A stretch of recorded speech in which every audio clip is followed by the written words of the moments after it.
Ladies and gentlemen, it's time for... It's the Real Jonathan Smith Show on Indy's Sports Ticket, 1430 AM and 99.5 HD2. What's going on? It's the Real Jonathan Smith Show here on Indy's Sports Tickets. Tuesday at 11 o'clock.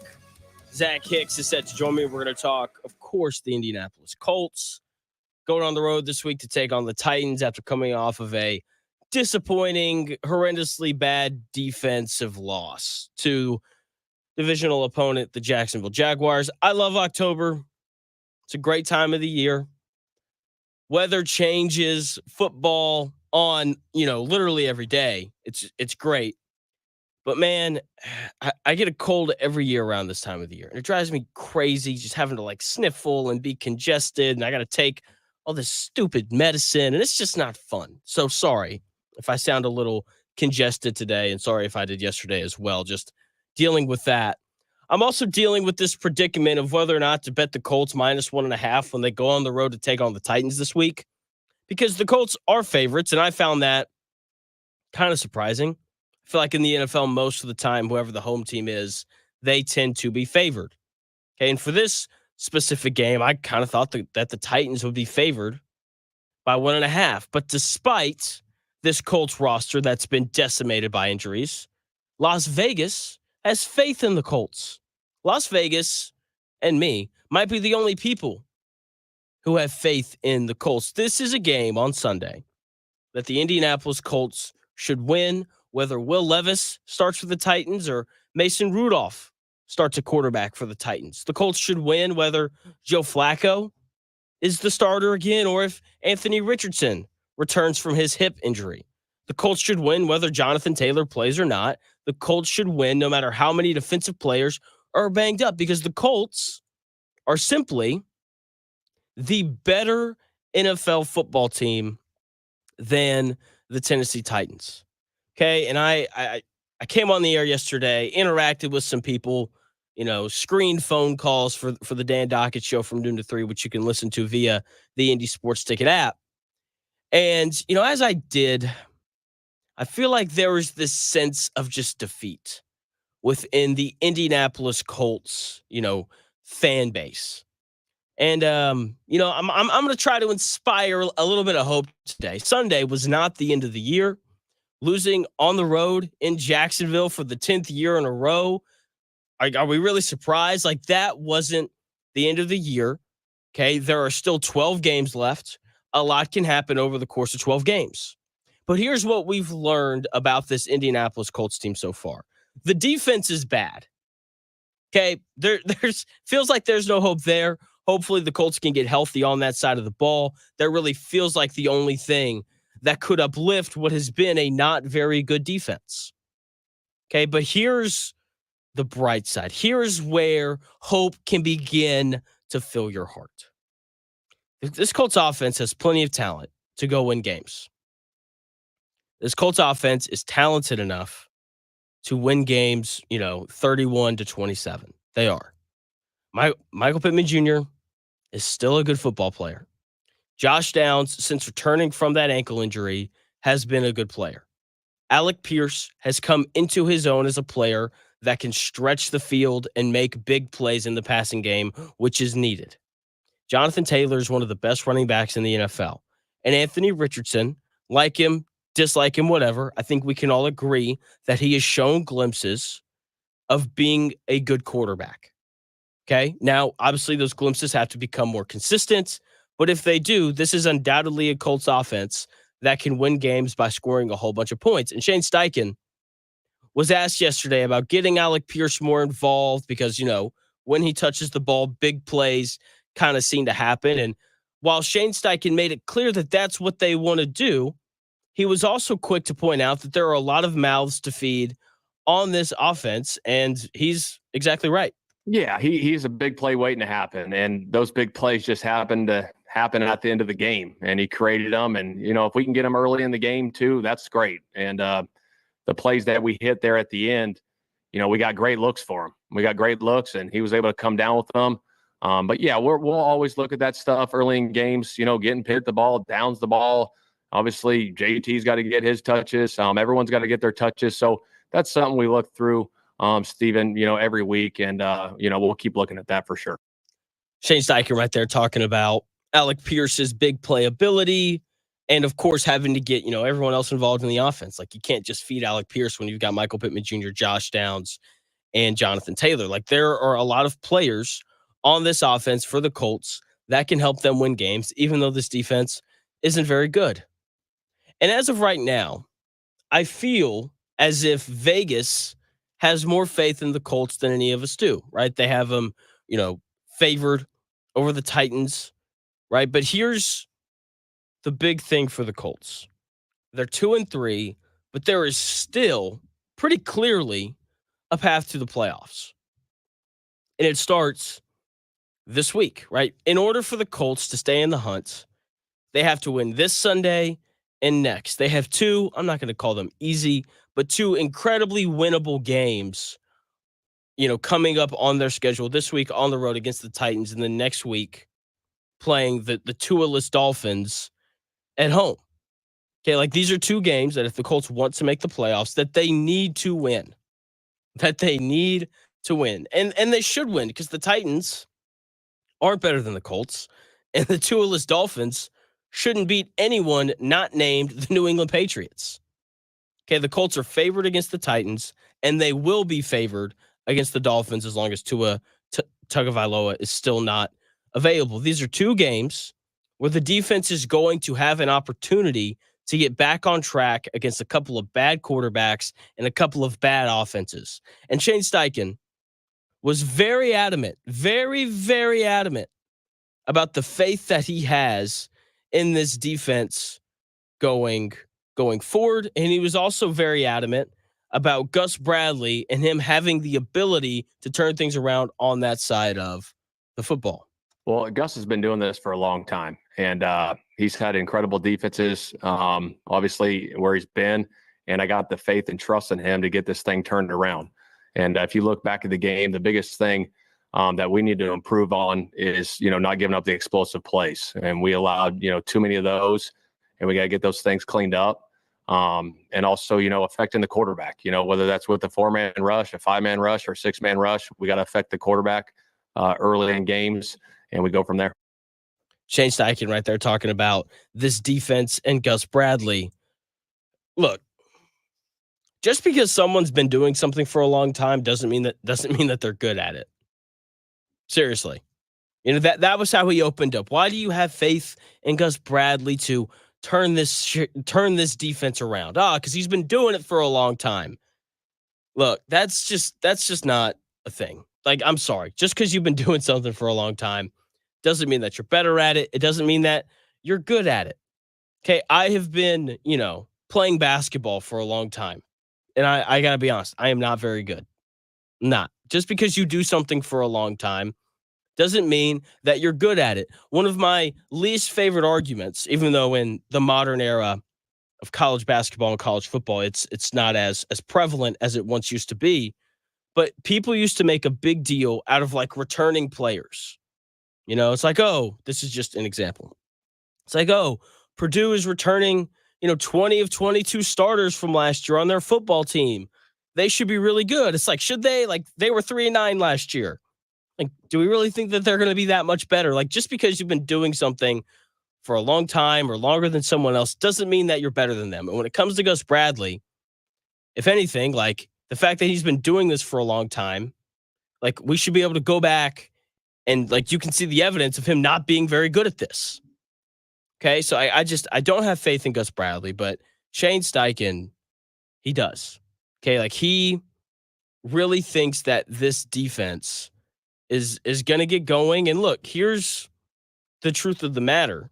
The defense should, and I think it will, look better these next 2 weeks because the Dolphins don't have a quarterback and neither do the Tennessee Titans, right? And Shane Steichen was very adamant about the faith that he has in this defense yesterday.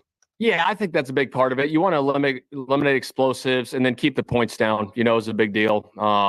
So that's where it's at, and we'll work through those things. Shoot, like I said, man, I really do. I got a lot of confidence in the guys in the locker room. I really do. We had 2 good weeks the past 2 weeks.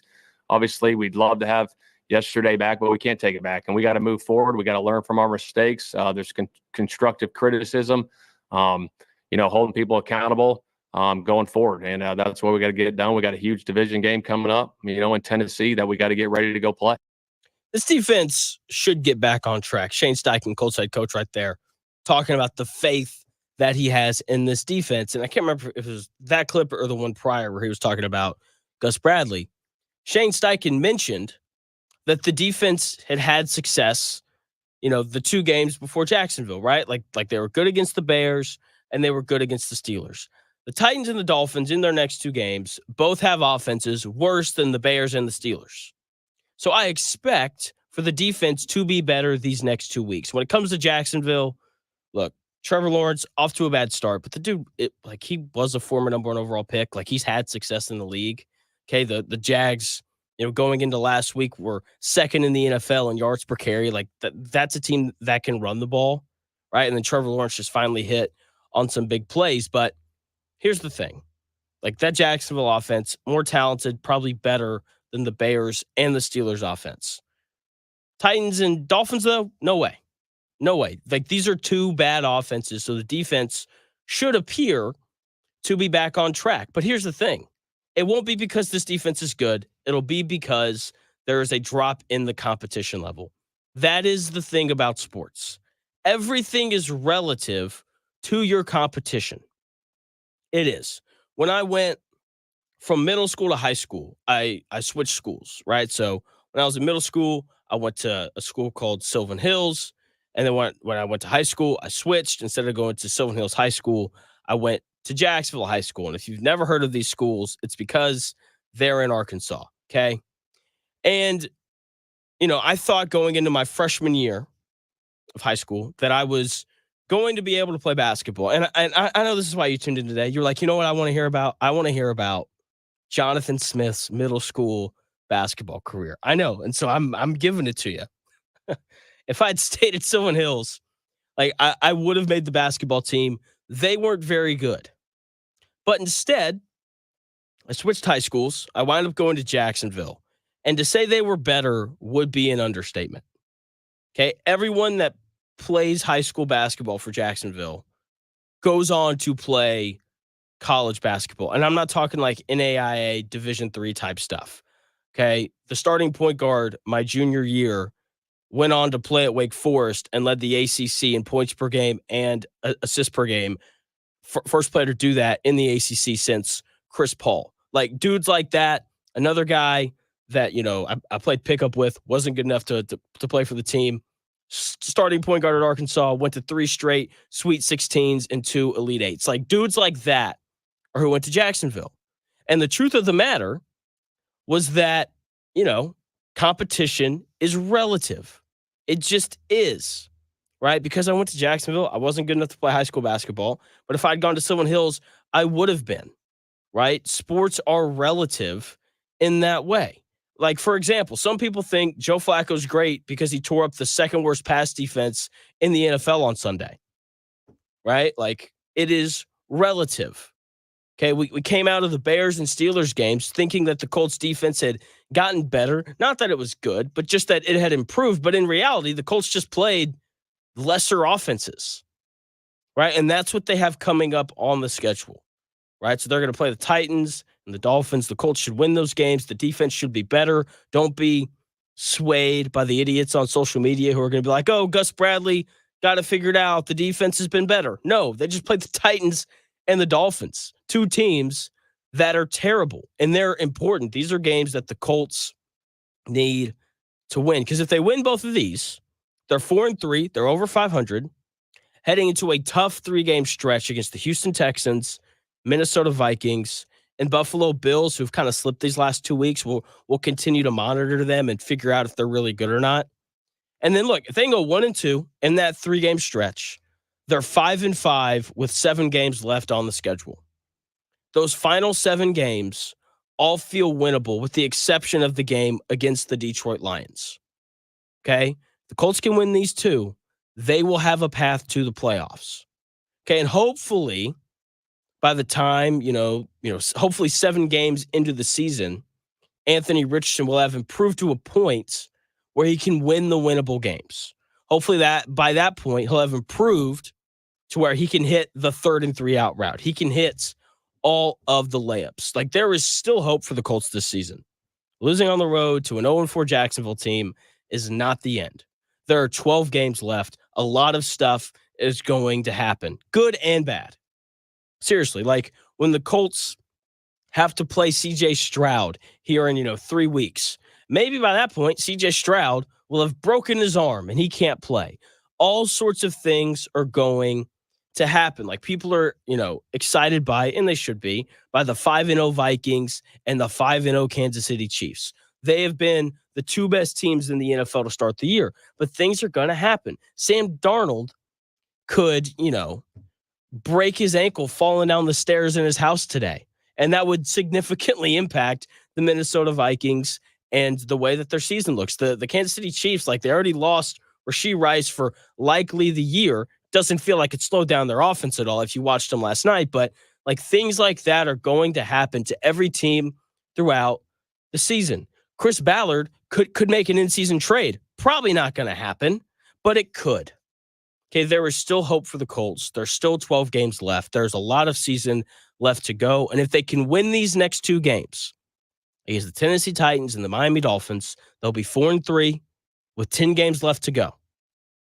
And they will have a chance at making the playoffs. A lot of stuff happening in the NFL. Zach Hicks set to join me at 11 o'clock. We're going to talk, Colts, upcoming games, what happened against Jacksonville, all that kind of stuff. But there's 31 other teams in the NFL. And when we come back here in about 4 minutes, there's 4 teams in particular that I want to hit on. Probably going to touch on Saints Chiefs last night as well. Fun game to watch. Missed both of my bets in that one, but it's all good because I hit my baseball bets. Hopefully you bet with me and the Sack Man on that. But when we come back here in 4 minutes, I want to talk NFL storylines, 4 teams in particular when we come back here in about 4 minutes.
Welcome back to the Real Jonathan Smith Show on Indy Sports Ticket, 1430 AM and 99.5 HD2.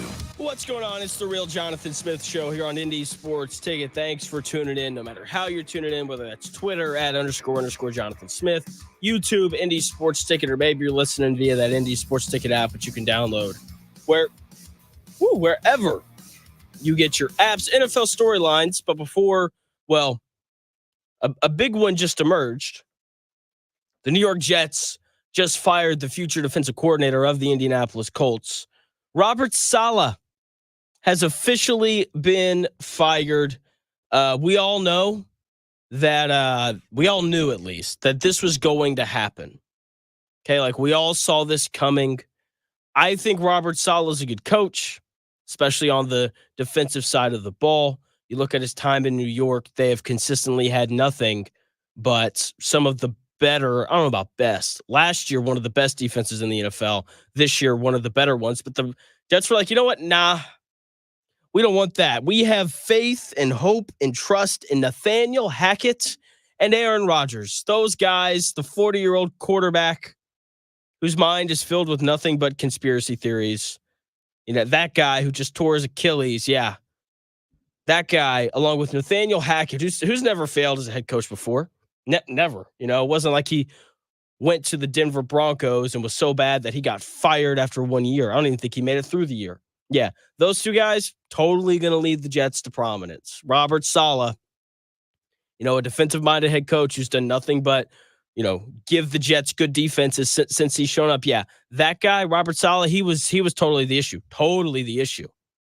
Jeez, I was talking to my boss this morning, and we were talking about Gus Bradley, who needs to go. He hasn't been good since he showed up here in Indianapolis. But my boss said something that's very true, a very basic concept of, like, coaches can only do so much. Like, at some point, the players have to go out and execute. And, you know, part of that is coaching, because coaches are supposed to put players in the correct spots to ensure that they play well and that they do good things, right? But at the same time, like, players have to execute. And when you look at the Jets, like, their issue wasn't Robert Saleh. Their issue was not Aaron Rodgers. Well, their issue for a while was Zach Wilson, and now their issue is Aaron Rodgers, because he just simply hasn't been good enough for them to win games. So Robert Saleh out as the head coach of the New York Jets. I'm really hoping that the Colts hire him, just so you know about Robert Saleh's success with his defense in New York since the 2021 season. Robert Saleh's first year in New York. Okay, so these are stats over the last 3 years. The New York Jets defense is first in points per drive, so they don't give up points. First in EPA per play, and that's estimated points added. That's a big Vegas stat. And they're third in success rate. Okay, the issue and the reason why Robert Saleh got fired was because he never solved the quarterback issue. Okay, because that's what every head coach's job is dependent on. But man, did he deliver on the defensive side of the ball. I said this on the show yesterday. Robert Saleh is going to get fired, and when it happens, the Colts need to fire Gus Bradley and go hire him.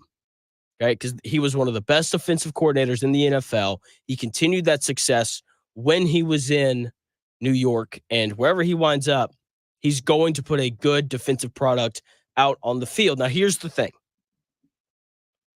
So much of coaches getting hired in the NFL, it is not entirely, but a large part of it is predicated on past relationship. The reason why Shane Steichen hired Gus Bradley is because he worked with him in San Diego. The reason why Shane Steichen hired Jim Bob Cooter as the offensive coordinator is because he worked with him previously. Okay, that is the way that these things work. Okay, like you have to, most guys, when they hire someone, they have some sort of previous relationship with them. I don't think that Shane Steichen and Robert Saleh do. So that is definitely something that I'll dig into here at some point today and figure out. But a lot of guys who get hired, it's because they know the head coach. So we'll see if that happens or not. Hopefully the Colts fire Gus Bradley at some point and then bring in Robert Saleh. Biggest surprises, not biggest surprises, other surprises to start the year moving off the Jets now. The Bengals are 1-4, and this is something that needs to be talked about. I don't think anyone thought that they'd be 1-4. And the weirdest part of all of this is, like, I've watched the Bengals play a fairly decent amount this year.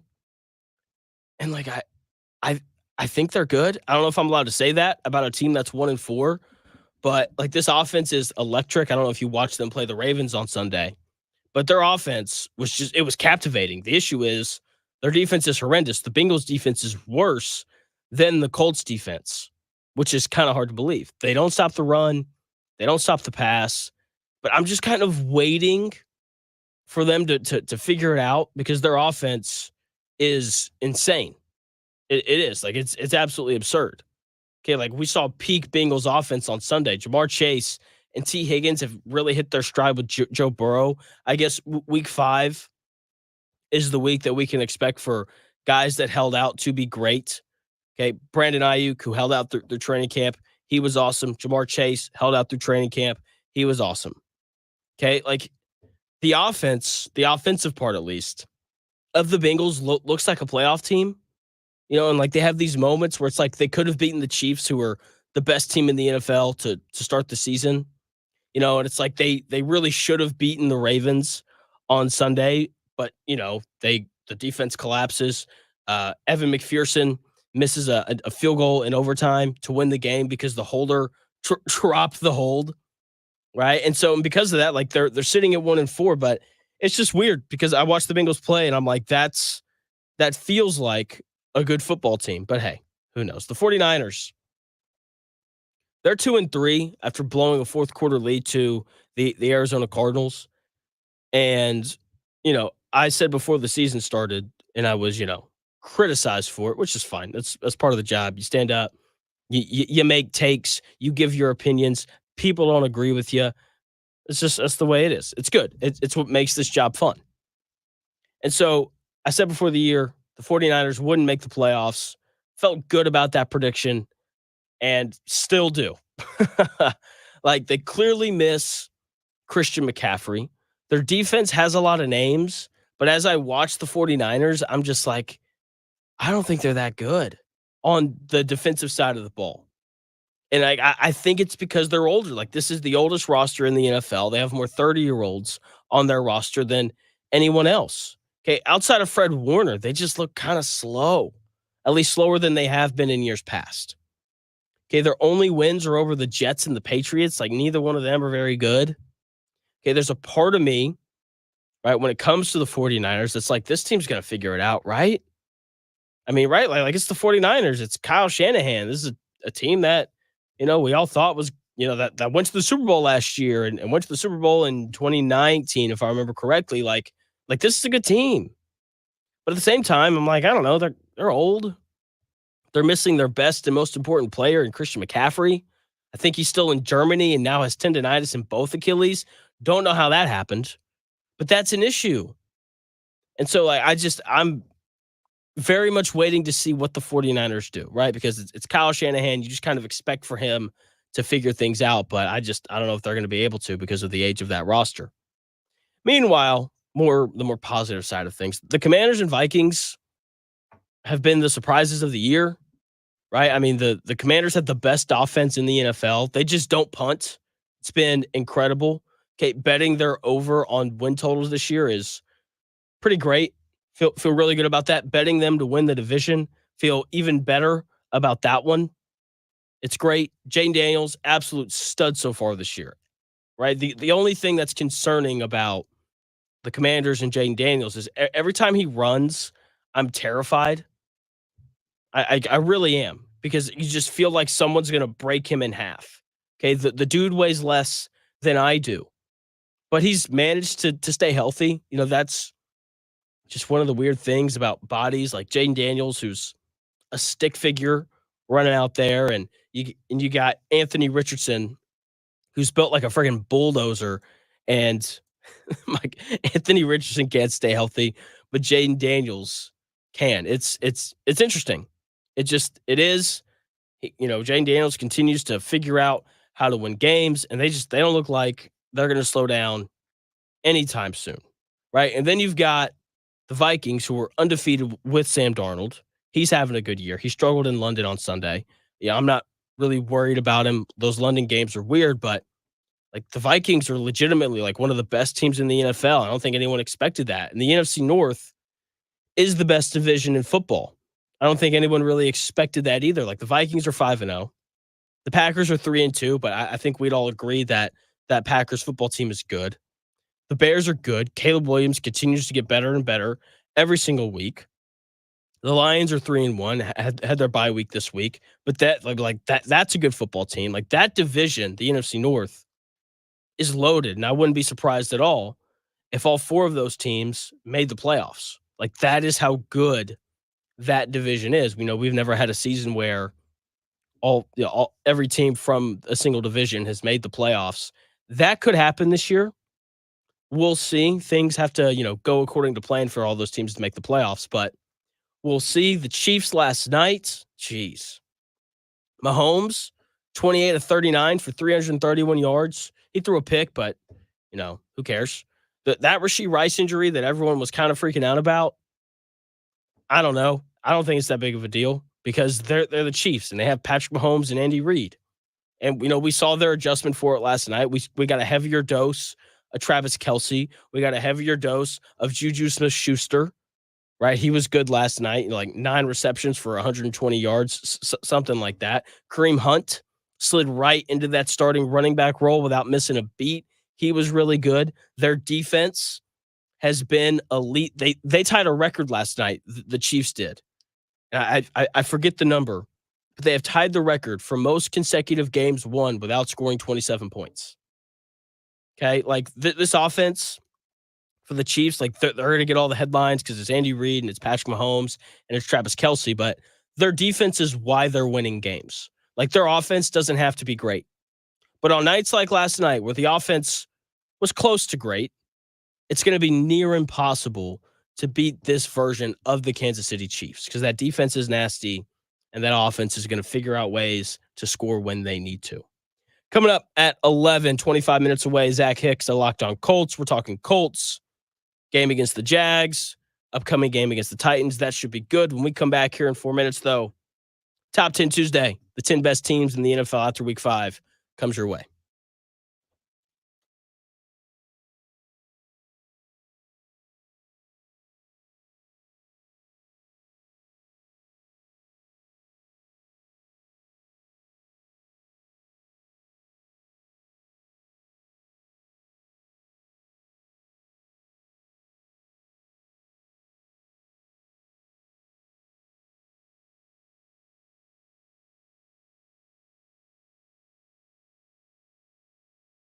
See website for details. Bills Happen is not a lender and does not make credit decisions. Must be 18 years old. Not available in all states. Honey, the credit card bill came and we're maxed out. Great! Maxed out cards, rent is due, bills are piling up. We just need some extra cash to help us get by for a few weeks. We should do what my brother did. He went to billshappen.com and got $3,000 the next day. With our bad credit, I don't think so. Billshappen.com is different. They are one of the largest personal loan networks. They can help people with all credit types get up to $5,000. I'm sure there's a lot of paperwork. Nope, my brother said it was easy. He did it right from his phone. If you have a regular source of income, you can be approved for a loan for up to $5,000 in minutes, and your cash can hit your bank account the next day. Billshappen.com's lenders have millions of dollars to lend, regardless of your credit history. Great news! I went to billshappen.com and we will have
The best takes, stories, and entertainment. It's The Real Jonathan Smith Show on Indy Sports Ticket, 1430 AM and 99.5 HD2.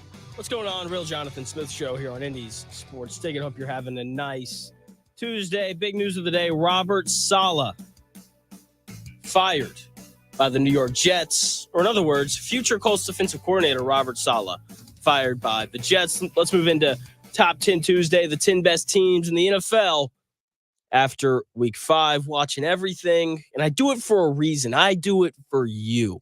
That way you get informed opinions on every single team in the NFL. For example, I told you that the 49ers wouldn't make the playoffs. And now they're 2-3. They don't look too good without good old Christian McCaffrey, but that's beside the point. As always, we start off with number 10. The 10th best team in the NFL after 5 weeks is the Atlanta Falcons. Kirk Cousins makes that offense better. Drake London is having a career year. Kyle Pitts is still on the team. Bijan Robinson's one of the best running backs in the NFL. The offensive line is good. Got some questions about the defense, but this offense is amongst the most talented in the NFL. They've got playmakers, at every skill position. Kirk Cousins looks better and better week after week coming off of that Achilles injury. Okay, they're going to win games in this bad division because of that. Okay, I like their safety duo. Outside of that, defensively, I've got a lot of concerns. Number 9, the Seattle Seahawks. After starting 3-0, the Seattle Seahawks have now lost back-to-back games to the Lions, which is understandable, especially considering their entire starting defensive line missed that game. Right, so they lose to the Lions. I wasn't concerned. And then they lose to the Giants on Sunday. Okay, saw an incredible blocked field goal to end that game. Dude for the Giants jumps over the long snapper, blocks it. They pick it up, run it back the other way for a touchdown. But that game could have gone to overtime. And it's one of those things where sometimes you just got to tip your cap. Danny Dimes played the best game he's played in 2 years. No Malik Neighbors. And the Seahawks seemed content to make him beat them, which I feel like would be the strategy you would employ against the Giants, like make Daniel Jones beat you. And he did. He played well, right? I thought it was the right strategy, just the wrong day. I still like this defense. They got to get healthy. I still like Mike McDonald. Okay, they're battling some injuries, but this is still one of the better teams in the NFL. Number 8, the Buffalo Bills. They also started 3-0. They have lost their last 2. The Ravens blew them out. Then they lost on the road against the Texans on Sunday. Could have won, but they had some questionable play calling down the stretch that allowed the Texans an opportunity to kick a game-winning 59-yard field goal. Either way, I still trust Josh Allen. I know he struggled against Houston. Okay, didn't complete most of his passes. But once again, if Joe Brady just manages the clock a little better, they're backed up on their own 1, up by, or game's tied. Just run the ball 3 times, make the Texans use their timeouts, get out from the 1-yard line, okay, and, punt it away, make Houston actually have to work, because when you punt from your own 1, the opposing team just has to get 1 first down, and they're in field goal range. And that's exactly what the Houston Texans did, and, they were able to win a really tough game. But once again, I still trust Josh Allen. I know he wasn't very good against the Texans, but they have a good run game.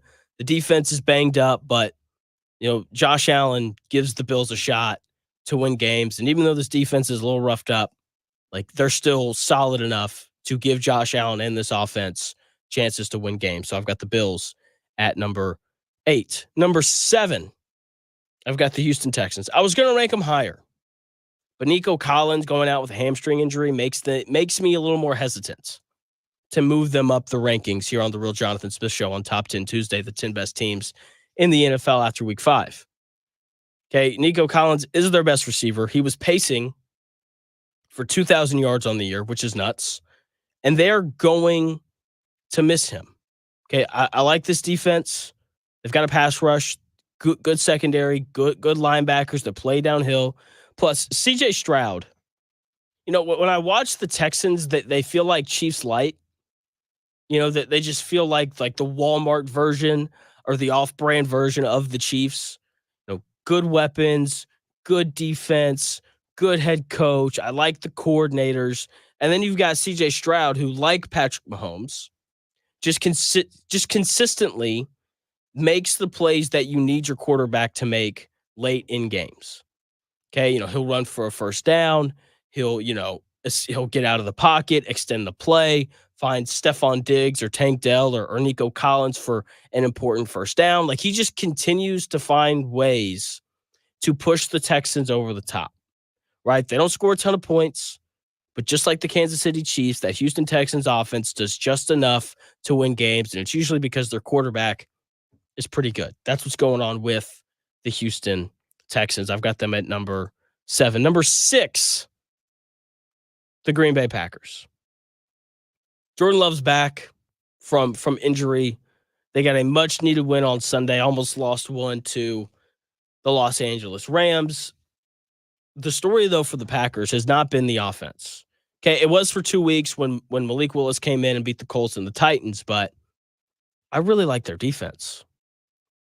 They've got playmakers everywhere on both sides of the ball, but defensively, like they've got some dudes that can really play. Quay Walker, really solid player. Jair Alexander, that's one of the best corners in the NFL. Xavier McKinney has an interception. I believe he had an interception in their first 4 games of the year. Like, there's a lot of talent on the defensive side of the football. They get after the quarterback, and they've got good players on the back end of their defense. And then offensively, needs no introduction. Jordan Love, okay, coming off a great second half of the season last year. Josh Jacobs, one of the better running backs in the NFL. Jalen Reed, Romeo Doubs. Like they have 2 good tight ends. Like, there's a lot of talent on this Packers team, and Matt LaFleur's a good coach. I think he proved that to everyone when they won 2 games with Malik Willis, because that's not an easy thing to do. So the Green Bay Packers are at number 6 on this week's top 10 teams in the NFL. Number 5, the Washington Commanders. Hopefully you listened to me before the year started and you took the over on their win total, because they have the best offense in the NFL. I didn't think that that's why they'd win games, but that's why they've won games. Okay, they just do nothing but score points. I could be the punter for the Washington Commanders because I just get to sit there and collect a check. You could be the punter for the Washington Commanders because you get to sit there in the uniform and look cool. Like that is who this team is. Cliff Kingsbury has come in and just done an excellent job as the offensive coordinator, helping, Jaden Daniels, be the best version of himself. Okay, their offense doesn't feel that complicated. Like, it doesn't. It feels like it's a lot of short, easy passes for Jaden Daniels, like a lot of screens, a lot of easy reads, and then from time to time, they take a deep shot down the field, and Jaden Daniels throws a beautiful deep ball. And so, like that is what their passing offense is. And then they've got Austin Eckler and Brian Robinson, 2 running backs that are both having good years, so they can run the ball behind what has been a good offensive line, and they can hit on big plays when they need to, usually to Terry McLaurin. This offense has been incredible. The defense, I've got some questions about. They've got a lot of, just like not popular names, like Bobby Wagner's the middle linebacker, which you like, but he's older. Like, there's a lack of talent on the defensive side of the ball. And watching the Commanders is why I think Gus Bradley has no excuse to not be a better defensive coordinator despite the injuries, because the Commanders don't have a ton of talent. And I've sat here and I've watched Dan Quinn, a defensive-minded head coach, do masterful things with this defense. Like, they are blowing teams out because this offense is not only on fire, but Dan Quinn has also done an incredible job with this defense. Okay, if the offense keeps rolling like this, okay, even if the defense doesn't continue to play at this level, this Washington Commanders team is going to be tough to beat. That's a good football team right there. Number 4, the Detroit Lions. They are 3-1. They were on a bye week this last week, which stinks because I like watching the Lions play football. They're a must-watch for me. But before they went on that bye, they played their best game of the year, hung 42 points on a good Seahawks defense. right? Who once again didn't have any of their starting defensive linemen, but that's fine. Okay, the Lions are improved defensively. Their secondary has some rough spots, mainly corner number 2, which is rookie Terrion Arnold. But look, he's a rookie out of Alabama. Like, I think that the 3 hardest positions to play, four hardest positions to play in the NFL as a rookie are edge rusher, quarterback, cornerback, and wide receiver. Okay, like those are 4 positions that it usually takes some time to kind of understand the learning curve of playing in the NFL. Okay, and so Terrion Arnold needs some time as the year goes on. He will get better. Okay, there's no denying this is one of the most talented offenses in the NFL. Jared Goff got off to a rough start, right? But he's going to get back on track. Okay, like he was great against Seattle, 18 of 18. Okay, couldn't have been better. The offensive line is the best in the NFL. That they can run the ball and they protect the passer. Jameson Williams is carving out a role as wide receiver number 2. Sam Laporta is one of the best tight ends in the NFL. Amon-Ra St. Brown needs no introduction. They are incredibly talented. My question is if Jared Goff will struggle to beat some of these better quarterbacks in the NFL. It is undeniable how talented the Lions are. But when I look at them, I've got them 4th. They're the 4th best team in the NFL so far. And the reason why I don't have them higher is because when I look at the other teams, the quarterbacks are just better, except for maybe the Vikings who are in front of them. Right? But either way, I mean, like when they play, I'm trying to think. There aren't a ton of great quarterbacks in the NFC. But like last year, like he probably should have gotten outdueled by Matthew Stafford, who didn't have Cooper Kupp. I'm still not selling my stock on the Rams, by the way. When Kupp and Nakua come back, that's going to be a really good football team. Anyway, number 3, the Baltimore Ravens. I don't care that they're 3-2. That's an incredibly good football team. That is the 3rd best team in the NFL. Lamar Jackson is once again playing at an MVP level. That'll change when the playoffs start. He'll look like a normal human being around that time. But last week, if you remember, I had them as the 4th ranked team in the NFL behind the Lions. But if the Ravens played the Lions today, I would take the Ravens to win. And it's for one simple reason: they have Lamar Jackson, and the Lions do not. Okay, like he's incredible. Once again, I don't know if you watched that Bengals-Ravens game. It was wildly entertaining. I'm excited to watch the Ravens play the Commanders. I believe that's this Sunday. Those are going to be 2 awesome offenses going at it. And Lamar Jackson he's incredible. Okay, he is drastically improved as a passer. I know, Colts fans, it's hard to wrap your mind around the idea that an NFL quarterback can get better at passing, that they can become more accurate, but it does happen. Okay, Lamar Jackson, just look at the way he threw the ball his rookie year versus how he throws it now. He's gotten significantly better, right? So they can throw it. Derrick Henry, he's starting to figure out the offense. He's been great for them.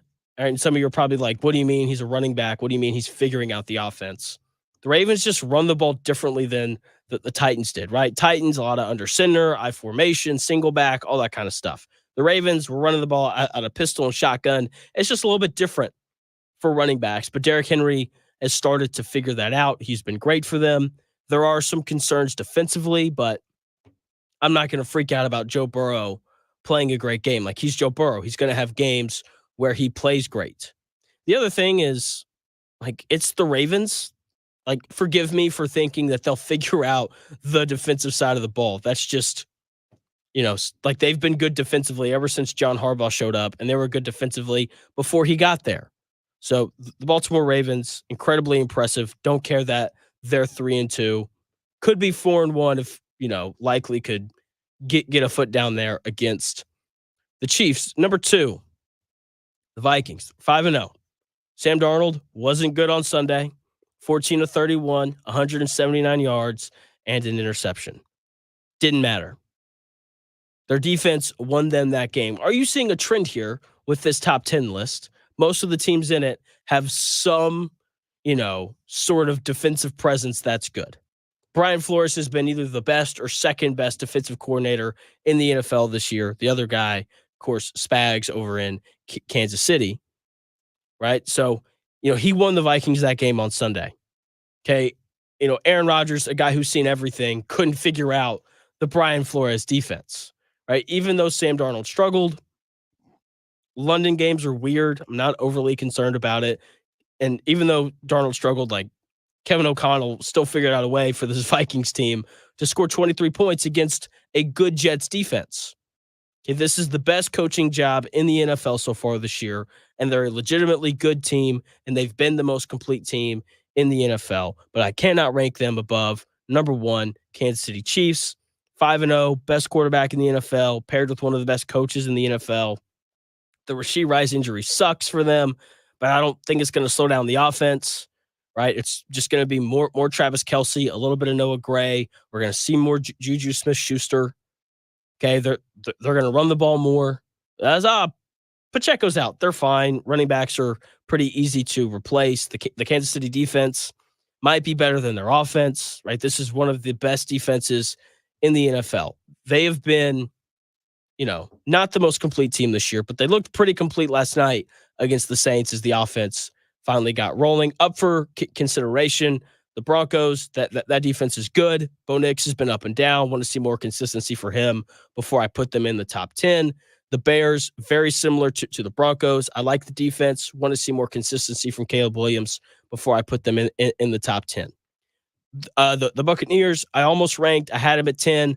Flipped them out for the Falcons because the Falcons beat them on Thursday. They're very similar, high-powered offenses, a lot of talent, but I've got some questions about the defenses. When we come back here in about 4.5 minutes, Zach Hicks of Locked On Colts is set to join me. We're going to talk Colts. Maybe they can break into the top 10 here at some point this year. Probably not, but Zach Hicks of Locked On Colts is set to join me here in about 4.5 minutes.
Ladies and gentlemen, it's time for...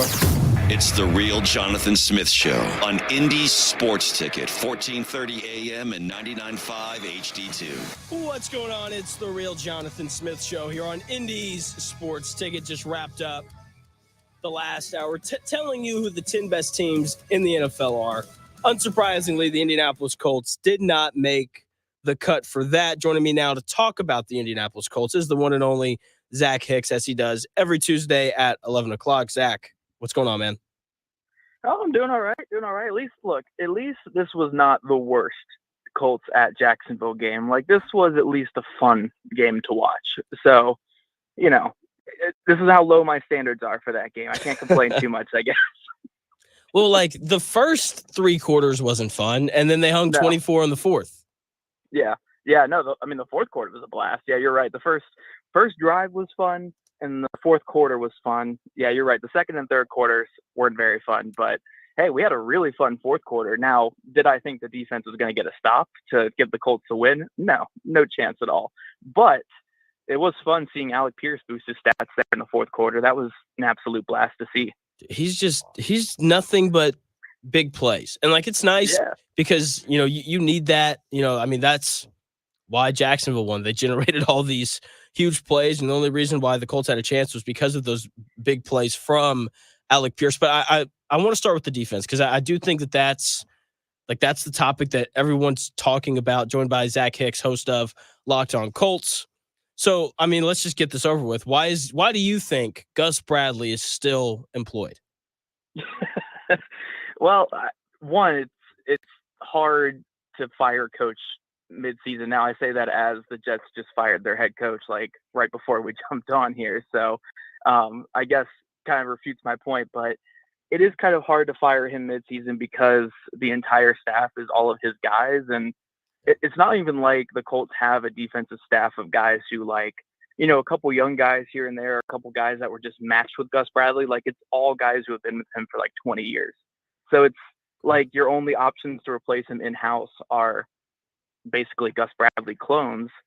And then if you want to go out of house, like, that transition is just a really weird transition to make in the middle of the season. So that's why he's still employed as of right now. Now, when it comes to after the season, look, he's almost certainly going to be fired. Like, you can't, like, you barely had an excuse for him last year coming back with back-to-back seasons of not producing great defense. You give him a little bit of a pass for 2022 because the defense was playing well up until, everything fell apart when Jeff Saturday came in. So you give him a little bit of pass for that season. Last year, you don't really get much of a pass, but for some reason they kept him. Another season like this where they're looking like they're going to be a bottom 2 or 3 defense in football this year, you don't really have any excuse for it by the end of the season. So for all the people who are saying you want to fire him right now and fire him, like, I get it, but like, it'll probably be like the day after the season ends, you'll be fired. But I do think Gus gets a little bit too much of the blame for this, but at the end of the day, it's still his unit out there, and the Colts have not produced in 3 years with him as a defensive coordinator. Yes, there's a talent issue. Yes, there's injuries right now. Yes, guys on the field are not performing up to their standard. Gus Bradley did not miss the 10 combined missed tackles that EJ Speed and Nick Cross had on Sunday. But at the end of the day, it is his unit. He's responsible for it. He needs to get these guys ready. And if they're not ready and putting up a really pathetic performance like they did on Sunday, then he's ultimately the guy who pays the price for it. So, yeah, I don't think it's going to happen midseason. Maybe if we see more performances like this, it will, because, like, it doesn't get much worse than what just happened. Like, it really, I don't want to be jinxing myself here, but it really can't get much worse than what just happened. You went to an opponent's place who was scoring 15 points per game and had a quarterback who was completing 53% of his passes in Trevor Lawrence, and they came out and dropped 37 points on you with ease. And Trevor Lawrence looked like the generational prospect he was back in 2019 when he came out as a part of 2020, whatever it was, during his draft year. So it's just an inexcusable performance. I don't care how many injuries you have on defense. You can't look like an FCS team trying to cover Alabama. Yeah. It just can't look like that. It, like, at the end of the day, at least set everybody back and make them pick you apart underneath. Like, you can't allow underneath completions and explosive plays. Like, what are we doing here? So it was just, yeah, it was a frustrating one. And even for someone like me who wants to go into the nitty gritty of it and look at the scheme and like, oh, this play can be explained this way. This play can be explained this way. It's like, at the end of the day, it's just inexcusable. Like, it can't happen. Like, I don't care like what happened on this particular play, but when you put it all together, like, this cannot happen in the NFL. You cannot have this disgusting of a performance, regardless of who's hurt. Because they still had high paid guys out there. Grover Stewart was playing in this game. Zaire Franklin, EJ Speed. These guys are playing out there in the game. These are highly paid players. Like, it's just something that can't happen again, especially against a bad offense like that. Like, come on. Like, we can't be the get right team for everybody. So yeah, I mean, I totally get where people are saying like fire Gus Bradley right now, and I don't even disagree. Like, again, after a performance like that, sure, I totally get it. But it'll probably come after the season, and then we'll see which guy with a Tampa 2 pass comes here to be the next defensive coordinator, because that's Chris Ballard's type, I guess. Okay, fair enough. Joined by Zach Hicks, host of Locked on Colts. You mentioned it earlier. Future Colts defensive coordinator Robert Saleh just got fired by the Jets. At least that's my vote. That's the guy that I would like to see. I don't know enough about schemes and coverages, and if Robert Saleh's a cover 2 guy or not, or anything like that. But what I do know, and you may not have the answer to this, but I feel like most guys that get hired as coordinators in the NFL have some sort of prior relationship with whoever the head coach is, right? So like Gus Bradley coached with Shane Steichen when they were both in San Diego with the Chargers. Do you know if they've coached at all together in the past? I'm assuming not, but I have no idea. So Gus was with Saleh a couple times in his past with, I think it was just with Seattle and Jacksonville though. So I don't think they overlapped with the Chargers. And then Steichen, off the top of my head, his past was he was like an offensive coach, or he was a defensive coach with the Browns back in the day. And then he was with the Chargers and the Eagles. So I don't think they ever overlapped. But hey, Shane Steichen has gone away from his comfort zone sometimes. I mean, arguably his best assistant coach hiring that he has made with the Colts is Tony Sperano Jr., the offensive line coach. Just a fantastic hire who has done some great things with the Colts offensive line. I mean, look, Dalton Tucker and Tanner Bortolini got out there on Sunday and allowed 1 pressure combined and 70 pass blocking snaps or whatever. Like, really great things. Sperano Jr. has no relationship with Steichen before their interview, and was able to Sperano was everything that Steichen was looking for, and they hired him on the spot. So maybe it can be a situation like this. It just depends on how the Colts want to go with that search after the year. But yeah, when it comes to like a guy like Saleh, I kind of like think that the path to success with the defensive coordinator for your offensive head coach is like, just get that former head coach that every player hates, when they're a head coach. And I mean this like lovingly. Like, look at the best defensive coordinators right now in the league. Brian Flores, was bullying Tua Tagovailoa, like bullying him and telling him he sucked and stuff. And everyone in Miami hated him. He goes to the Vikings, and the Vikings are undefeated right now, mainly because of his defense and what they're doing there. O'Connell's doing a great job with Sam Darnold too. But, Brian Flores there. You got Vance Joseph with the Broncos right now. Best defense in football, but besides the Vikings.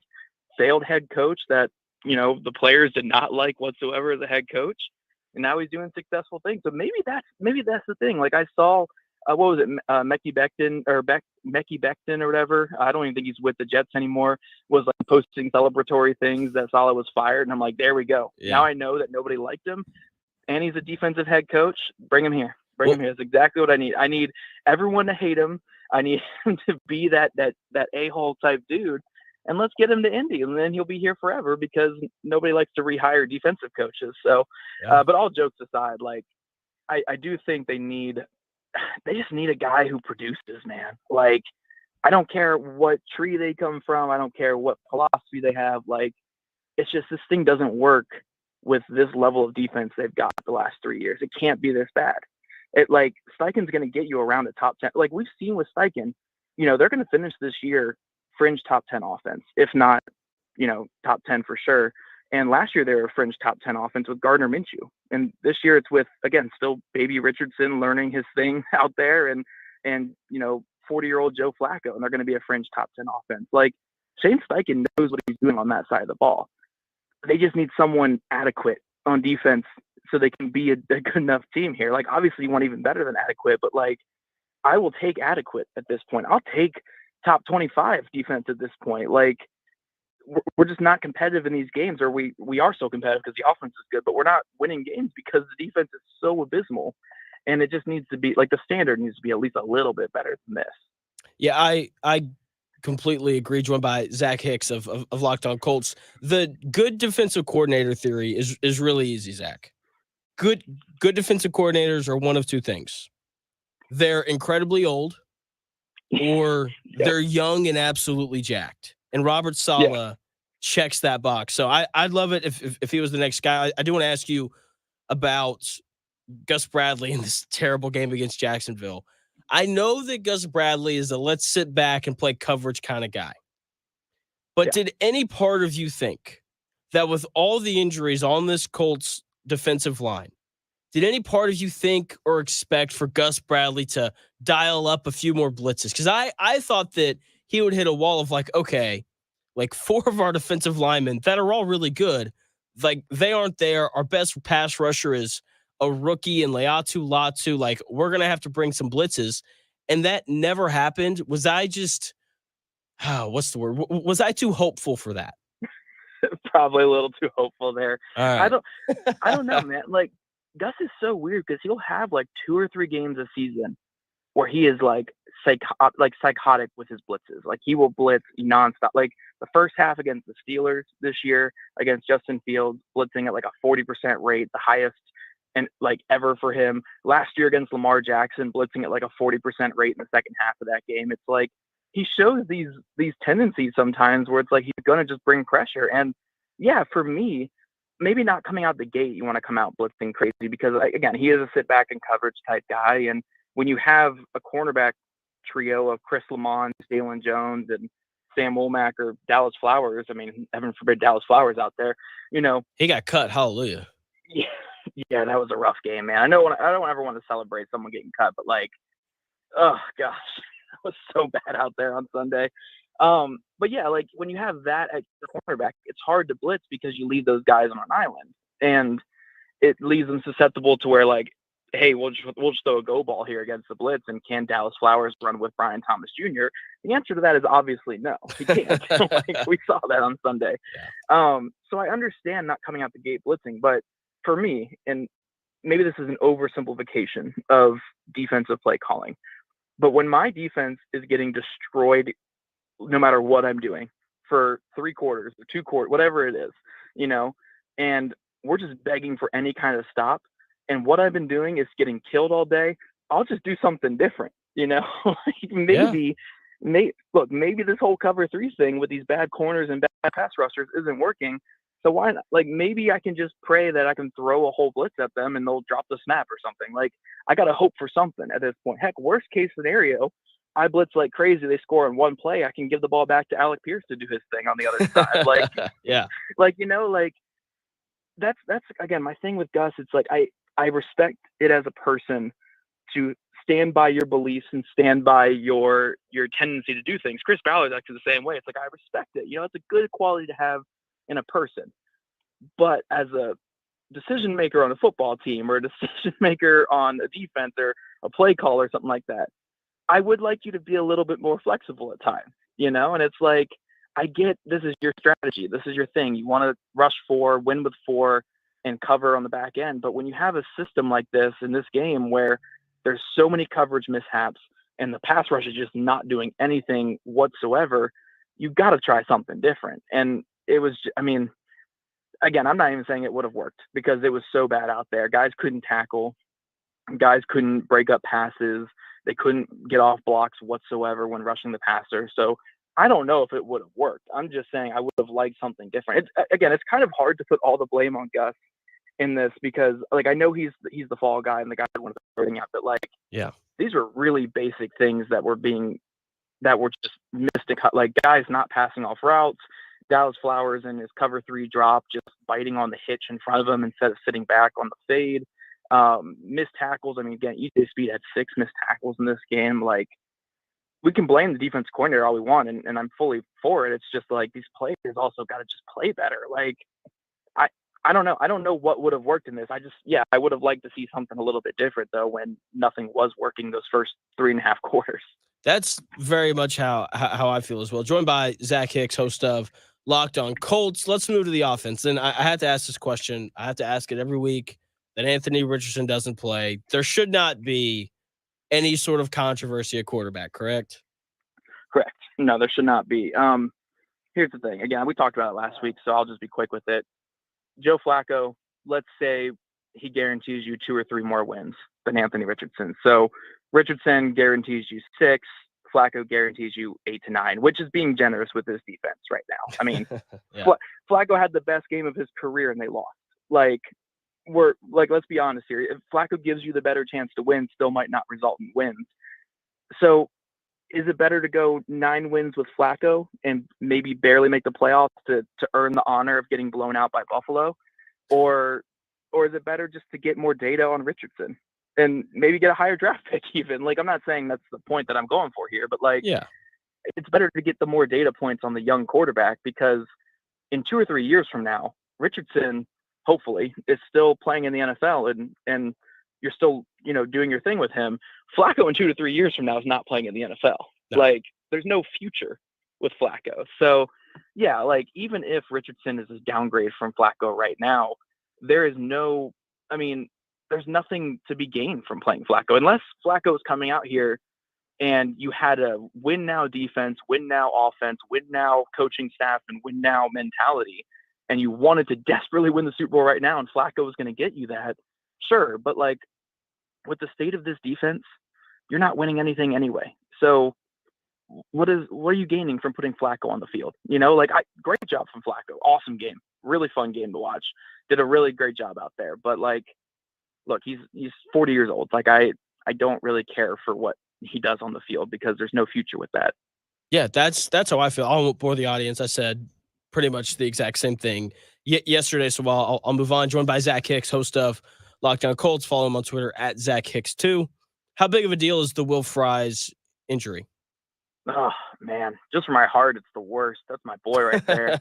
Oh, man, such a good dude, too. Like, I've talked to him a lot since he was drafted by the Colts, a guy I really liked in that pre-draft process. Talked to him after he was drafted.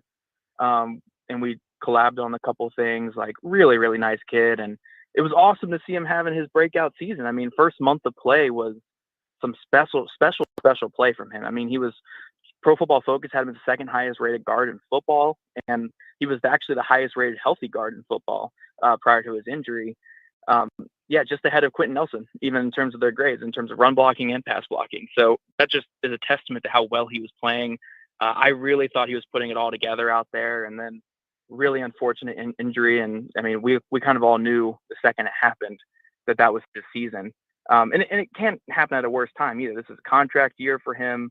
The Colts obviously are relying on him to protect Anthony Richardson because you need as many good offensive linemen as you can to protect your young quarterback. So, yeah, I mean, it sucks for him more than anything. It sucks for all of us who like know him and stuff. But for the Colts, I mean, it could be worse, I guess. Like, a guard is important, don't get me wrong, but like a tackle injury would be like massive right now because of the issues behind them. Luckily, The Colts have Dalton Tucker came out and played some good football. Tanner Bortolini, if he has to slide over to play guard, could do some really good things there too. So the Colts have options to maybe not get the same level of play, but get adequate play behind Will Fries. But, oh, man, injuries are the worst part of football, and it couldn't happen to a better dude. Like, it really stinks. It really stinks. Hopefully he can bounce back. I mean, he was in line to make some big money this offseason. Hopefully, maybe he gets a 1-year deal with the Colts to show that he can bounce back from the injury. But just, yeah, the worst part of football right there. I mean, everyone knew when it happened. You hate to see the cart come out. So definitely, but again, besides the defense, the worst part of watching on Sunday was seeing him get carted off and kind of know that was the end of his season right there. Yeah, it really did. Because like you said, like, he been playing really well. I don't understand all that much about offensive line play, but all the people that do kept telling me how great he was. So, he was playing well. Sucks that he's out, but like you said, thankfully there is a little bit of depth there. I want to look ahead now. Once again, joined by Zach Hicks, host of Locked On Colts. You can get that wherever you get your podcasts. So the Colts are favored on Sunday, which I was really surprised by. They're 1.5 point favorites, and I thought the Titans would be favored by 1.5. Are you surprised by that? I guess because the Colts offense has been scoring pretty well, and maybe we'll see the line change depending on Richardson, because maybe Vegas is valuing like a Flacco-led offense scoring a little bit more for the Colts. But yeah, I don't know. I would say like a push probably makes sense between these two teams, and just because they kind of seem like they're in a similar place. Like, I think the Colts offense is much better than the Titans offense, just structurally and how it's called and how all the pieces work together. But the Colts defense is so much worse than the Titans defense that it kind of feels like a push type game for me.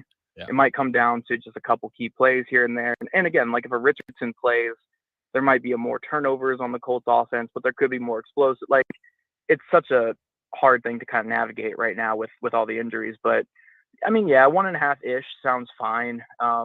The only thing I can feel comfortable when it comes to betting on is Will Levis getting all the national attention for, wow, look at him. He's finally putting it together. Wow, what happened? Whoa, finally in week that bye week really helped. Yeah, that bye week really helped. Week 6, Will Levis looks like a legit. I mean, look, we are doing some great things here in Indy when it comes to helping quarterbacks. Like, what was it? It was Malik Willis finally looking like an NFL quarterback in week 2. And I was like, okay, cool. They killed us in that one. And then you get to the Justin Fields game. It's like Justin Fields is really putting together. Oh no, Caleb Williams the week before that. Caleb Williams. Oh man, like the interceptions are bad, but look at all these big plays he's making. Then Justin Fields is finally putting it together. Then Trevor Lawrence is working on all the bad things. So I know that Will Levis is all of a sudden going to be the franchise quarterback for Tennessee after this next game. Yeah, it's really interesting because Shane Steichen in his press conference yesterday, he said that the defense had been good the 2 weeks prior against the Bears and the Steelers. And I was like, well, Bears and the Steelers, like, they are very good offensively. And that's kind of how I feel about this game against the Titans. Like, I feel like the Colts are the better team. I think the only way that changes is if the Titans decide to play Mason Rudolph instead of Will Levis. But if Will Levis is out there, I really like the Colts because there's just not any aspect of this team that like worries me. Do you feel the same way? I mean, there's some little worries here and there, like if Richardson plays, for instance, like just again the couple mistakes he makes each game, like will he calm those down? Will he be playing like he did in the first quarter against the Steelers, or will it look like the Bears game? It's always hard to tell with a young quarterback like which direction his starts are going to go. But if he plays in control, like my big worries are probably if Dalton Tucker and Tanner Bortolini are starting against Jeffrey Simmons. That's kind of a brutal matchup for those young kids. I know they're playing really well, but Jeffrey Simmons is just a different level of beast on the interior. And Tavondre Sweat too is a really good player. So it kind of impacts what the Colts could do on the run game on the run game front. But again, with Richardson out there, you can do a lot of games with the +1 QB run game. So that helps a little bit. When it comes to the Colts defense though, man, look, Levis is a big game hunter. And this Colts defense is allowing a lot of explosive plays right now, so that worries me. But he's also kind of a psycho. Like, he'll just throw the ball to the defense a couple times. So I don't know. Like, yeah, the Colts should win this game. Like, the Colts to me are very much a 8 to 9 win, 7, 8, 9 win team right now. Like, they're just like good. It's a good offense and a really bad defense that'll even out to around 7, 8, 9 wins. And the Titans are probably worse than that, but when you have a defense this bad, like your results from week to week are going to be so volatile because anyone can score on you, and if your offense isn't perfect, like it's going to lead to some ugly results. So I don't know, maybe the Colts get some guys back on defense, and I'm just being a doomer right now is what people say. I'm being a doomer with the Colts right now, but it's hard to believe in anything on that defense after what we just saw. I mean, look, we're 5 games in and we've had 2 absolutely abysmal defensive performances, and then another one against the Texans that wasn't particularly good either. Yeah. And then the two best ones have been like passable-ish, against the Steelers and the Bears. So it's like, it's hard to feel any optimism towards the defense. Even if they get guys back healthy, it's like, I'm not really sure where this defense can go from here. And I don't know, like, is it broken for good for the rest of the season? Maybe, man. Like, I don't know. It kind of hurts my optimism for winning any individual game, because you just feel like anyone can score on you at any time. Yeah, I completely agree. Last question for you, Zach, and I'll let you go. Once again, joined by Zach Hicks, host of Locked On Colts. You can get that wherever you get your podcast. You can also follow him on Twitter at Zach Hicks 2. So if we did blame pie, right? If we took, you remember like those pie charts in like middle school? Yeah. If we did blame pie for the defense, I think I would split it 50% Ballard, 40% Gus Bradley, 10% Steichen, because Steichen is the head coach and he does have a say in the defense. I would have really liked it if it'd been like, hey, Gus, can we not do cover 3 for like one possession and see how it goes? Yeah. Because like he has the power to do that. So like he has to take some of the blame. I guess, how would you kind of distribute that blame pie? Let's see. I'm cool with Steichen at 10 because, again, head coach needs to have some blame on this, but it's hard to blame him too much because Gus was kind of pushed on him a little bit by the interview process. Now he still ultimately made the decision to keep Gus, but it was kind of like, nudge, nudge, wink, wink, please keep Gus on here. We like him. Yeah. So, he still kind of had to keep him there. So Steichen at like 10, Ballard at like a 30 or 40 probably. So we'll say 30 for this. We'll say Gus at a 30. So what am I at? 30. You're and at then 70. the last 30 on the players, man. Like, Fair again, enough. Yeah. I do think players get ignored a lot in the blame game because, like, we like players. We don't like coaches. We don't like coaches. We don't like GMs. We don't like owners. We hate all of them. Like, you could have the greatest owner, the greatest coach, and the greatest GM, and you're going to hate them. Like, that's just how it is, Like, that's part, like, I see Chiefs fans calling for Andy Reid to get fired every week, and it's like, you guys have won 2 straight Super Bowls. But they'll never say anything bad. And they'll never say anything bad about the players out there and stuff. But, like, I do think it's an aspect of sports fandom where, like, the players, you buy their jerseys. You don't buy head coach jerseys. You don't buy owner jerseys. So you have more of this love and attachment to players. But, like, at the end of the day, these are guys getting paid millions of dollars. These are guys getting paid to do their job out there. And you can't have, like, you can get on the coach all you want for calling the cover 3, but, like, if the player blows the coverage and, like, it's a very simplistic coverage, like, you should not be blowing that coverage, I feel like a good bit of the blame should go on the player, than just like, Gus Bradley did it again. It's like, well, Dallas Flowers should probably get into his deep third, and then we're not really having this conversation. Or, hey, EJ Speed makes a tackle in this game. Like, we're not having this conversation. Leatu Latu, top 15 pick, gets off of any block in this game. Maybe the pass rush looks a little bit better. So, yeah, don't get me wrong. Gus gets a lot of blame in this. But, like, I do think the players on the field, regardless of their status, like, maybe I'm less inclined to blame a Flowers or a Lamons and those types because they're fringe roster guys. But, like, other guys, it's like, look, Nick Cross has been doing this for years. Like, when he makes a mistake, Julian Blackman, like, you're in your, like, 5th year, man. Like, what's going, like, you can't be having a game like this. Dude, he's driven me crazy because I don't know how much press conference stuff you watch, but, like, all training camp, I felt like there was a Julian Blackman did this insane thing today story every single day. And, like, we've gotten into the season and his name is never called. Like, I feel like he's never, like, Nick Cross has played better this year than Julian Blackman. That might be a bit much, but that's just kind of how it feels through 5 weeks. No, I'd agree.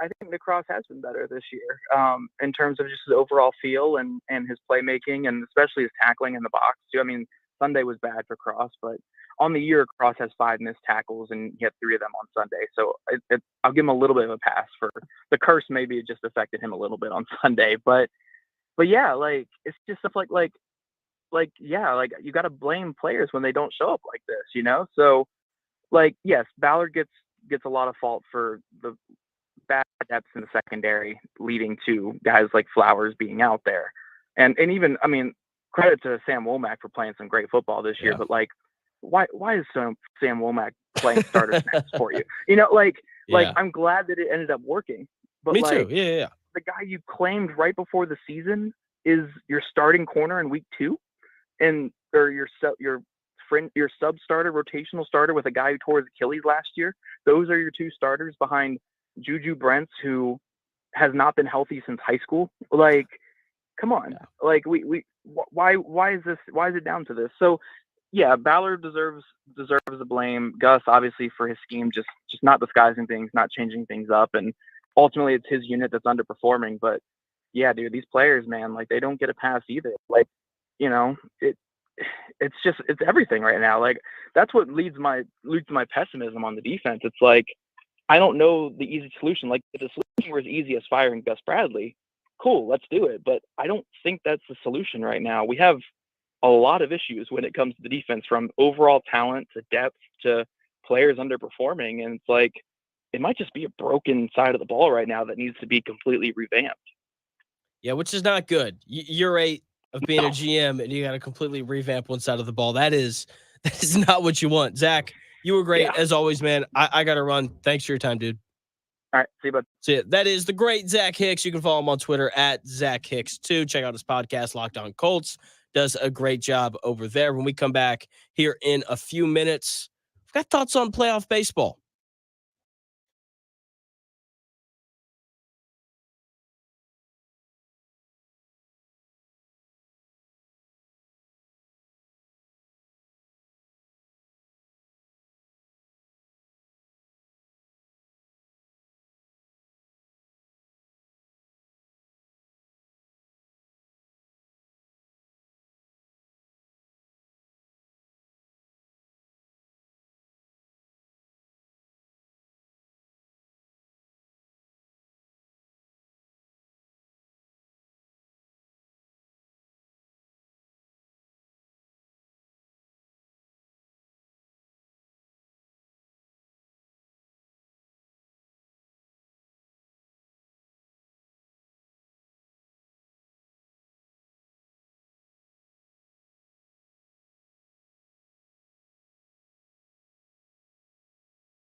Unadulterated sports talk with unfiltered takes. It's the real Jonathan Smith Show on Indy Sports Ticket, 1430 AM and 99.5 HD2. What's going on? The real Jonathan Smith Show here on Indy Sports Ticket. Thanks to Zach Hicks for hopping on the program, talking Colts and this horrific defense.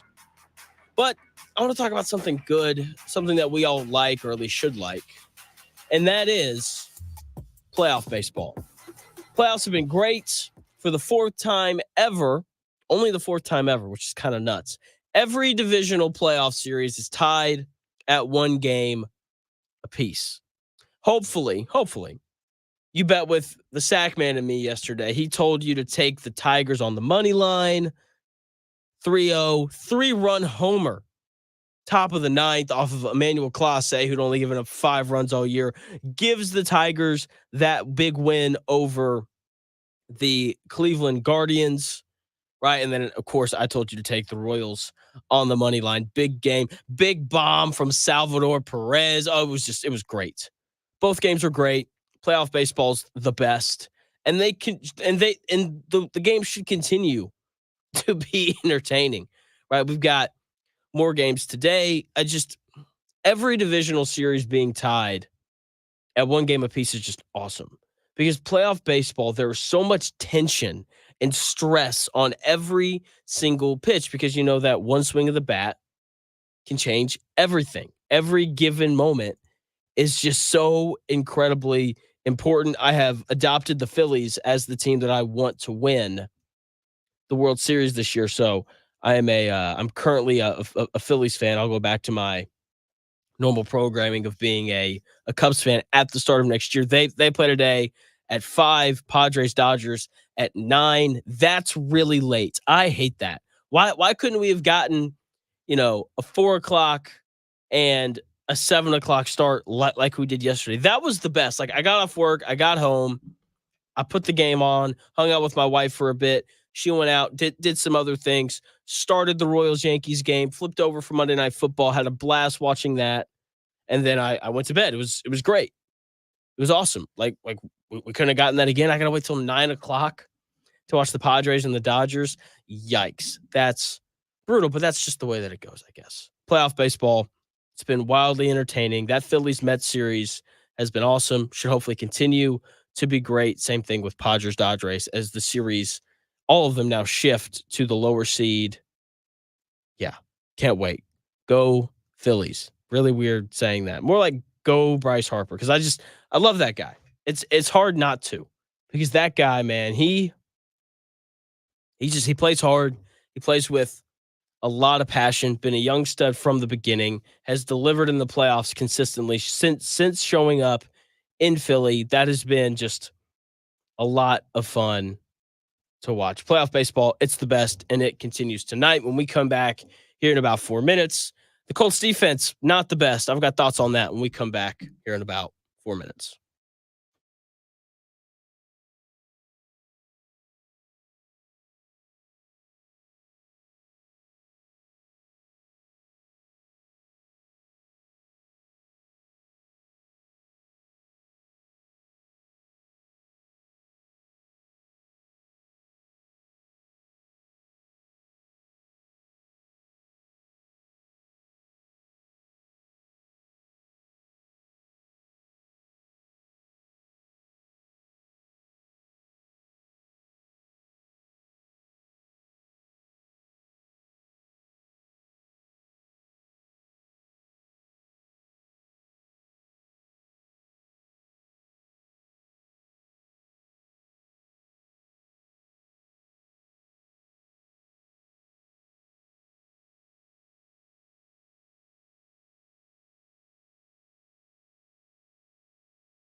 More winners, more often. It's the real Jonathan Smith Show on Indy's Sports Ticket, 1430 AM and 99.5 HD2. What's going on? The real Jonathan Smith Show here on Indy's Sports Ticket. Hope you guys are having a nice Tuesday. The Colts are not. They're having to go through that awful film of them giving up 37 points to a struggling Jacksonville Jaguars offense. That doesn't sound like fun. It's been bad. No other way to describe the Indianapolis Colts defense this season. And despite all those struggles, the Colts are still favored by 1.5 against the Tennessee Titans on the road this week. That came as a surprise to me. And look, let's be honest. Like, this is a game that the Colts should win, whether it's Will Levis or Mason Rudolph taking snaps for the Titans. The Colts should win whether Joe Flacco or Anthony Richardson plays quarterback. The Colts should win whether Jonathan Taylor plays or not, because the Colts are simply the better football team. They are. And there's a lot of season left. That loss to Jacksonville is not the end of the season. 12 games left to go, and the Colts can still win some football games. They can. Okay? It's not going to be because of their defense, but this Colts offense has plenty of talent to go and win games. Michael Pittman Jr. is still a good player. Josh Downs, since returning from, the ankle injury, he's been good. Alec Pierce has come into his own as a deep threat. Jonathan Taylor is one of the best running backs in the NFL.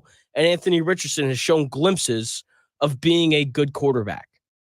Okay, like there's enough talent on this offense to give the Colts opportunities to win games. I think that we saw that on Sunday. We saw the big eruption for 24 points in the fourth quarter, right? That gave the Colts a chance to win. The defense just couldn't come through. So if the offense can be consistent through 4 quarters, the Colts can win games. This is an offense that can win games for the Colts despite this injury-riddled defense. Speaking of which, Shane Steichen was asked yesterday about Gus Bradley and why he has faith in him to get things turned around. Well, Gus has been doing this for a long time, and he's had incredible defenses, obviously, where he's been. And I got the faith and trust in him to get this thing turned around. And if you look back at the game, the biggest thing that we need to improve on is, not giving up the explosive plays. And we allowed, too many of those, and we got to get those things cleaned up. And also, affecting the quarterback, whether that's with a 4-man rush, a 5-man rush, or 6-man rush, we got to affect the quarterback early in games, and we go from there. Shane Steichen talking about Gus Bradley and why he has faith in him to improve the defense. He's nicer than me. I'd have been like, I don't have any faith, because I don't. He hasn't done a good job. And Shane Steichen opens his comment by saying Gus Bradley's done this for a long time. That holds no weight. Doesn't matter how long you've done something for. The question is whether or not you're good at your job or not. You would think that people who have been around for a long time do a better job than people who haven't, but that's just not always the case. Just because you've done something for a long time doesn't mean that you're great at it. And when we look at Gus Bradley, he's just not. He's really struggled in his time here in Indianapolis. Okay, like he's got to be better. And like the players have to be better. The injuries don't help. But ultimately, like as a coach, like you have to discipline Dallas Flowers to not bite on that double move that gave up a big play to Brian Thomas Jr., a big touchdown. Like you have to discipline your players to not do things like that. Okay. And like that is, the issue with this defense. They just aren't very good. And part of it is a player issue, which falls on Chris Ballard. The other part of it is Gus Bradley just hasn't done a very good job. Okay. I'm not going to reiterate everything that I said yesterday. You can go find that if you really want my full thoughts on Gus Ballard. But Gus Bradley, excuse me. This is an offense, though, that can win games for the Colts despite this bad defense. Okay? Like that's what they can do. And Vegas has a little bit of faith in the Colts because they're favored this Sunday, right? And the Colts are probably going to be favored at the following game when they play against the Dolphins.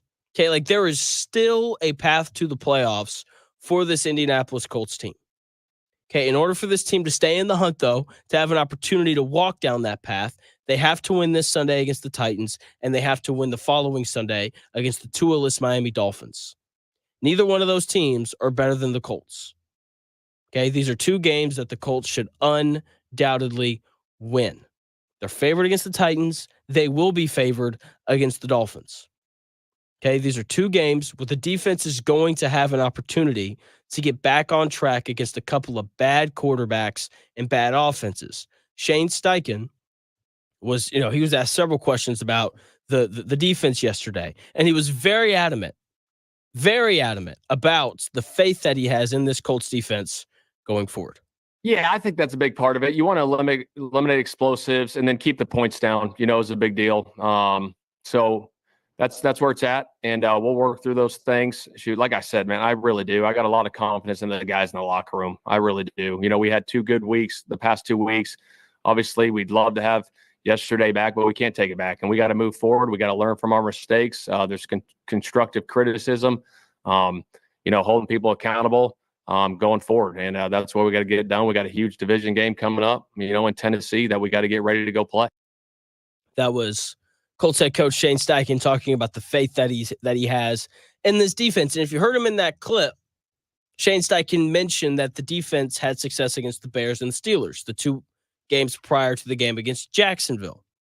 The Titans and the Dolphins, their next 2 games have offenses worse than the Bears and the Steelers. I expect for the defense for the Colts to be better these next 2 weeks, just because of their competition.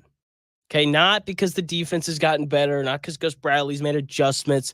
I expect for the Colts defense to be better these next 2 weeks because their competition is taking a drop. That's the thing about sports. Everything is relative to who you're playing against. When I was in middle school, I was an absolute baller. Okay, great middle school basketball player right here. I know this is why you tuned in. You wanted to hear about my middle school basketball career, but I was pretty good. That's not true. I was okay. I was okay, when I was in 8th grade. Anyway, when I finished middle school, I switched schools. Okay, I went from Sylvan Hills to Jacksonville. Okay, and if you haven't heard of those schools, it's because they're in Arkansas. All right, don't worry about it. So basically, went from Sylvan Hills Middle School, instead of going to Sylvan Hills High School, I went to Jacksonville High School. If I had stayed at Sylvan Hills, I would have likely ended up making the basketball team because Sylvan Hills just wasn't very good. But I ended up at Jacksonville, who is consistently one of the better high school basketball programs in the state of Arkansas. Like, everyone that plays basketball for Jacksonville High School plays like high-level college basketball. For example, the starting point guard, my freshman, sophomore, and junior year, played at Wake Forest and led the ACC in points per game and assists per game a couple years ago. The guy that played point guard my senior year, and after I left, he went and played at Arkansas, made 3 Sweet 16s and 2 Elite 8s. Like those are the guys that play at Jacksonville. And because of that, I wasn't good enough to play. My skill and ability relative to the players that they had at Jacksonville High School was nowhere close to as good as those guys were. But if I'd gone to Sylvan Hills, I probably would have played, and, that would have been cool. Okay, relativity is very important in sports. For example, some people think that Joe Flacco's great because he tore up the second worst pass defense in the NFL this previous Sunday, but against the Steelers, one of the best defenses in the NFL, he didn't move the football. Okay, competition is relative, and it impacts our view on these teams. And I'm saying all this just to give you a warning. When the Colts defense is improved against the Titans and the Dolphins, it's not going to be because of Gus Bradley. It's not going to be because these players all of a sudden got better. It's going to be because their competition simply isn't as good. And when some Colts fanboy out there tries to sell you this little bull crap that the Colts defense got better because they stopped the Titans and the Dolphins, like, don't buy that. Don't buy that. Don't even think about it. Okay, these are 2 games that the Colts should win against the Dolphins and the Titans these next 2 weeks, because these offenses aren't very good and the defense should be able to get off the field. Okay, and these are 2 important games. If they can win these 2, the Colts will be 4-3, over 500, which will be really nice, right? That'll be just a nice feeling to be over 500. Then the Colts enter this tough 3-game stretch against the Texans, Vikings, and Bills. They can go 1-2. They're 5-5 with 7 games left to go. Those final 7 games are all winnable, with the exception of the game against the Lions. That's going to be a tall order. Okay, and hopefully by that point in the season, Anthony Richardson will have improved to a point where he can win the winnable games, where he can complete the 3rd and 3 out route 4 yards down the field, and he can also hit the big home run balls to Alec Pierce and these guys. Okay, that is the path to the playoffs for the Colts. Win these next 2 winnable games, go 1-2 against some of the better teams in the NFL, right? I mean, that 3-game stretch against the Texans, Vikings, and Bills, like those are 3 of the 10 best teams in the NFL, according to the Real Jonathan Smith Show Top 10 Tuesday rankings. Okay, like that's a tough 3-game stretch. All right, so you've got to win these 2 games against the Titans and the Dolphins before you enter into that. There is still hope for this Colts season. Okay, if Anthony Richardson can improve a little bit, and if this defense can get healthy, like this Colts team can still win some games, right? But a lot hinges on these next 2 weeks when the Colts are still going to be banged up, and when Anthony Richardson, still hasn't reached a point to where he, consistently hits the layups, because Anthony Richardson just isn't there yet. He's not. Simple as that. Oh, I love doing this show. It's so great. I get to talk about my middle school basketball career because, that's what you all want to hear about. But anyway, NFL season is still in full swing. Major League Baseball playoffs are going on right now. Cannot wait until the games start up tonight. Phillies, Mets, can't wait for that. Quick question. Have any of you paid any sort of attention to the WNBA playoffs since Caitlin Clark has been eliminated? I'll be honest, I have not. I haven't watched a second of it. I haven't even thought about it. And it's been great. I think it's made my life better not having to interact with that league. Seriously, that's how I feel. But now I'm interacting with more baseball, which I love so much. So much. The Phillies taking on New York, gritty, great point, WNBA. What is that? It's a great, I don't even know at this point. It should be called the CCL, the Caitlin Clark League, because that's really what it is. That's why we all showed up. That's why we watched. That's why we paid attention. She's gone. Everyone left. Not everyone. A lot of people left with her. Okay, but we'll all be back on board next year when Caitlin Clark shows back up. Thanks for tuning in to the Real Jonathan Smith Show. Watch some playoff baseball today. What else are you going to do? I'm going to watch playoff baseball. I'm going to have a blast while doing it. Go Phillies. I really want Bryce Harper to get a ring. I've been very adamant about that, these past 3 shows, but that's where I'm at. That's where I'm at right now. So watch some playoff baseball. Drink a beer while you're doing it. Have a good, wonderful Tuesday. And if you want to have a good, wonderful Tuesday, stay tuned in right here on Indy Sports Ticket, where you can listen to the Dan Dockett Show from noon to 3. Got a great show lined up for you. That should be good. Head over to YouTube, subscribe to Indy Sports Ticket. Watch the live stream tomorrow. I'm back on the air 10 to noon, and I'm back on Thursday and Friday as well.